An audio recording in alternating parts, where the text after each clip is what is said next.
Hello students, तो कैसे हो सभी। आज की वीडियो में हम कक्षा 10वीं के इंग्लिश के पेपर का जो है सॉल्यूशन देने वाले हैं। कंप्लीट सॉल्यूशन जो है इस वीडियो में रहने वाला है। तो चलिए वीडियो को शुरू करते हैं। सबसे पहले इंग्लिश से 10वीं क्लास में क्या क्या पूछा जा सकता है उसके बारे में बताए। तो आपसे जो है रीडिंग स्किल के बारे में पूछेगा। सबसे पहले जो आपको दो पैसेज देगा, 10-10 नंबर के दो पैसेज मिलेंगे। उसमें जो है कुछ एक क्वेश्चन पूछेगा और आंसर जो है पैसेज में होंगे, बस आपको ढूंढ कर जो है उनके आंसर देना है। दूसरे नंबर पर बात करें तो ग्रामर के कुछ क्वेश्चन पूछेगा, जैसे आपके टेंस हो गए, आर्टिकल हो गए, पंक्चुएशन हो गए। उसके बाद जो है आपके पास राइटिंग स्किल चेक करेगा कि एप्लीकेशन वगैरह लिखनी आती है या नहीं आती है। उसके बाद जो है लिटरेचर, जो आपके टेक्स्ट बुक में क्वेश्चन है उनसे जो है क्वेश्चन पूछेगा। और दूसरा जो भी आपके क्वेश्चन पूछे जाएंगे उनके जो आपको जवाब देने होंगे। तो सेक्शन ए की बात करते हैं, जिसमें 20 नंबर का काम रहने वाला है रीडिंग स्किल का। सबसे पहले आपको ये पूरा पैसेज पढ़ लेना है। आपको बोर्ड एग्जाम में भी सबसे पहले पैसेज पढ़ना है। उसके बाद जो है आपसे क्वेश्चन पूछेगा। जैसे आपसे क्वेश्चन पूछ लिया, what is known as universal solvent, आपको जो है इसका जवाब देना है। जब आप इस पैसेज को पढ़ोगे तो आपको पता चलेगा, जैसे दूसरे पैसेज में शुरू से ही आप पढ़ सकते हो, water is uniquely vulnerable to pollution known as a universal solvent. मतलब इस लाइन को आपको पढ़कर पता चला कि वाटर के बारे में बात हो रही है, जो यूनिक है, वनरेबल है पोल्यूशन के लिए, और इसको यूनिवर्सल सोलवेंट के रूप में जाना जाता है। तो आपको यहां पर लिखना है water is known as universal solvent. उसके बाद दूसरा क्वेश्चन आपसे पूछ लिया, select the appropriate option to fill in the blank, water is uniquely vulnerable to dash. तो आपने जब दूसरे पैराग्राफ में पढ़ा तो आपको पता चला water is uniquely vulnerable to pollution. तो इसमें जो है आपको पोल्यूशन लिखना है दूसरे क्वेश्चन में। ऐसे ही करके जो है आपको सभी में अपने जवाब देने हैं। बस पैसेज को ध्यान से पढ़ना है और क्या क्वेश्चन पूछा है उसके बाद उसका आंसर देना है। ऐसा ही आपके पास एक और पैसेज दिया है जिसके 10 नंबर मिलेंगे, तो इसको भी जो आपको पूरा पढ़ना है। उसके बाद जो है इसके आंसर देने हैं। ऐसे करके आपके 20 नंबर का काम बिल्कुल ईजी रहने वाला है, जिसमें से आप 20 में से 20 नंबर आराम से ले सकते हो। आगे बात करें, आपसे फिर जो है ग्रामर से रिलेटेड क्वेश्चन पूछे जाएंगे सेक्शन बी में, जिसमें 10 नंबर का काम आपसे पूछा जाएगा, एक एक नंबर का। सबसे पहले बात करें, आपसे जो है करेक्ट फॉर्म ऑफ वर्ब के बारे में पूछ रहा है कि आपको फिलिंग इन द बैलेंस भरना है, आपको करेक्ट फॉर्म में भरना है। जैसे सबसे पहला क्वेश्चन जो आपका पूछा गया है, the Gita says honesty dash the best policy, और फिर ब्रैकेट में बी दे रखी है। बी से मतलब ये हो गया कि इसमें जो है बी की फॉर्म भरनी है, इज एम आर, ये तो जो है इसकी फर्स्ट फॉर्म हो गई।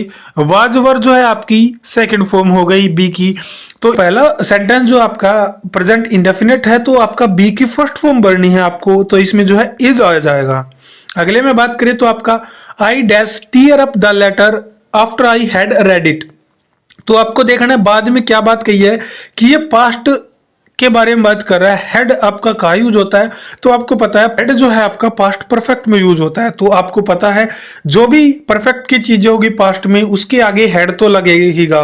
तो आपको देखना कौन से में हेड लगा हो, तो एक ही में हेड लगा हुआ है वो टोर्न, तो आपका हेड टोर्न इसमें जो है आंसर आ जाएगा।